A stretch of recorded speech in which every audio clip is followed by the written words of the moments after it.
दोस्तों, आज बड़े गंभीर विषय के साथ हाजिर हैं आपके पास और दो बातों पे आपका ध्यान आकर्षण करना चाह रहा हूं। अभी एक आप मेरे स्क्रीन पे देख रहे हैं कि राजनांदगांव में एक शांति सभा की आड़ में कुछ निर्णय पुलिस ने लिया है, जिसमें हमारे पादरी लोग भी बढ़ चढ़ के बगैर सोचे समझे कूद कूद के गए हैं। इनमें मैं तीन बातें आपके सामने येस कर रहा हूं। खास तौर से ये उद्बोधन जो है मेरे पादरियों के लिए है। मैं पादरियों से निवेदन कर रहा हूं कि आप या तो संविधान को पढ़ लीजिए, उसमें डिग्री हासिल करिए और उसमें एलएलबी करिए और संवैधानिक रक्षा जो है और संवैधानिक नेतृत्व हमारे समाज को दीजिए। आपका स्वागत है, उसमें हमें कोई आपत्ति नहीं है। और या तो फिर आप बाइबल में पढ़े लिखे हैं तो आप बाइबल का वचन प्रवचन करिए और कूद कूद के ऐसा सामने मत आइए। आप लोगों ने बहुत घोर आपत्तिजनक निर्णय पे अपनी सहमति प्रदान करी है। वो क्या है मैं आपको अभी समझाता हूं। आप लोगों ने बोला है कि ऑर्डिनेशन वाला पादरी ही वहां पे चर्च ले सकता है, तो जो पढ़ा लिखा नहीं है वो चर्च नहीं ले सकता है। यीशु मसीह के पास कितनी डिग्री थी? कौन कौन सा एमएससी एमएलएलबी और बीएड बीडी किया था उनने, जिनको उनको प्रचार करने का अधिकार था?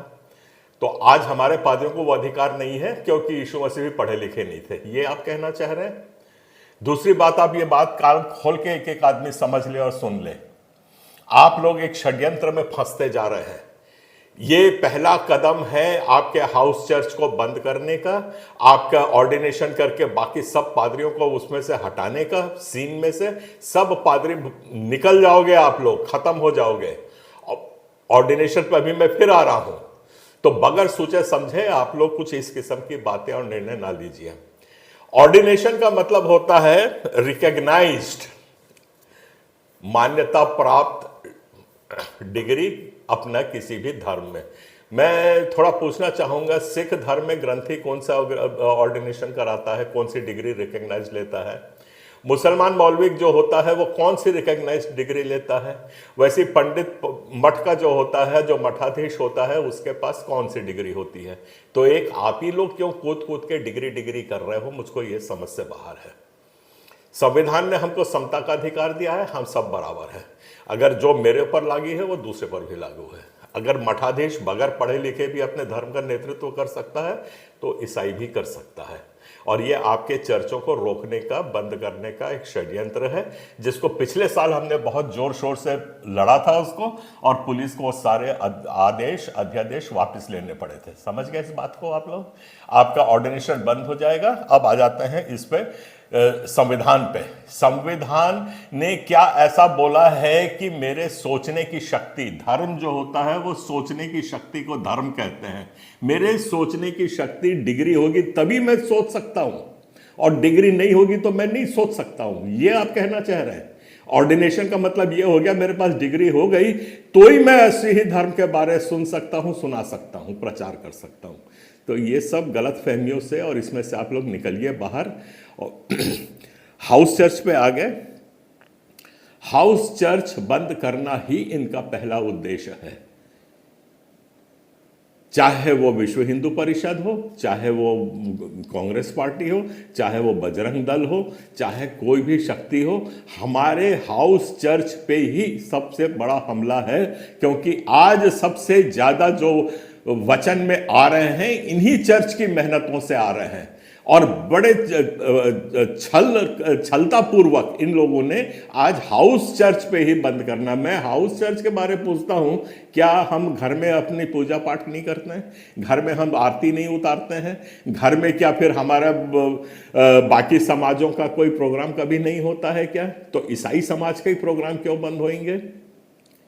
थोड़ा सा ये आप लोगों को सोचते समझते नहीं बना क्या? और जब हमारे हाउस चर्च में क्या हम 5 लोग बैठ करके प्रार्थना नहीं कर सकते हैं?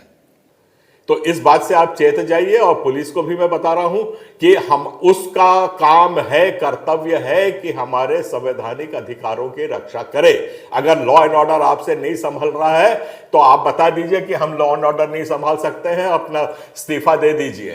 पुलिस का काम है वहां पे लॉ एंड ऑर्डर मेंटेन करना, और हमको प्रार्थना करने का हमारा पूरा अधिकार है। और दूसरी बात मैं बताना चाह रहा हूं पुलिस महकमे को भी और आप लोगों को भी, जो मेरे पास अधिकार हिंदुस्तान में कहीं भी भ्रमण करने का है, उसके ऊपर हम लोगों ने एक हाई कोर्ट का भी ऑर्डर लिया हुआ है, उसकी अवहेलना ना करें। हम कहीं भी जा सकते हैं, कहीं भी प्रचार कर सकते हैं, किसी गांव में भी जा सकते हैं, और आपका अगर लॉ एंड ऑर्डर वहां पे बिगड़ रहा है हमारे आने से, तो उसको आप संभालिए, पुलिस फोर्स लगाइए, बल लगाइए, जितना करना है, पर यह हमारे अधिकारों को कुचलने की कोशिश ना करें। ये पुलिस के लिए वो है। अच्छा, दूसरी बात मैं एक धमतरी की करना चाह रहा हूं कि अभी धमतरी में भी यही ऐसा आया है, और वहां पे पुलिस खुद जाके चर्च को बंद कर रही है, मारा पीटी करवा रही है। ये मैं नहीं कह रहा हूं, ना मैं ये आरोप लगा रहा हूं, ऐसा न्यूज़पेपर में छपा है। वहां के विश्व हिंदू परिषद और बजरंग दल वालों ने बोला पुलिस हमारी मदद कर रही है, और पुलिस जाकर के वो सब चर्चों को बंद करवा रही है। ये उनका स्टेटमेंट है, ये मेरा स्टेटमेंट नहीं है। उसके आप मेरे स्क्रीन पे पीछे देख लीजिए। और ये सब को लेकर के हम लोग अभी हाई कोर्ट जा रहे हैं। तो आप लोगों को थोड़ी भी अक्ल है, थोड़ी भी समझ है, तो अभी भी संगठित हो जाइए और एक संगठन के नीचे काम करिए जो संविधान को समझता है और जो आज तक आपको रक्षा सुरक्षा देते आया है। आपको अभी तक इमली का ई नहीं मालूम और उसमें जा रहे हैं, आपको मंत्र नहीं मालूम कि कॉन्स्टिट्यूशन क्या होता है, हाई कोर्ट क्या होता है, और वहां पे आप लोग खड़े हो गए शांति सभा की आड़ में, उल जुलूल वहां पे वो ले रहे हैं। तो आप लोग देख लीजिए आपको क्या करना। फोरम तो अपना काम कर रहा है, अपना काम करता रहेगा। अगले हफ्ते हमारी पिटीशन हाई कोर्ट में लग गई है। आपको संगठित होना, संगठित होइए।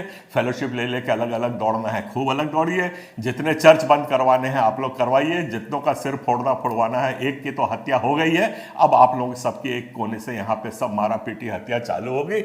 आप लोग जा जाके वकील के पास जाके जमानत लेते रहना। तो थोड़ी बहुत भी अक्ल अगर बची हुई है तो अभी भी एक संगठित होकर के, संवैधानिक लड़ाई अलग है, धार्मिक लड़ाई अलग है। आप लोग धर्म का काम को देखिए, और जो संविधान के बारे सक्षम है और कर सकते हैं और आज तक करते आए हैं, उनके हाथ और पांव को बांधो मत और खींचो मत, तब आप कल जिंदा रहोगे। इन बातों को बड़ी गंभीरता से आपने सुना, बहुत धन्यवाद देता हूं। पर सुन के दूसरे कान से उड़ा देते हैं तो भी आप ही को फल मिलेगा, और उसके अमल करके कुछ काम करते हैं तो भी आप ही को फल मिलेगा। हमको जो कुछ मिलना था, नहीं मिलना था, वो हम प्रभु के पास जाके अपना लेखा जोखा करेंगे। आप सबको जय मसीह, जय जोहार, जय सत्य।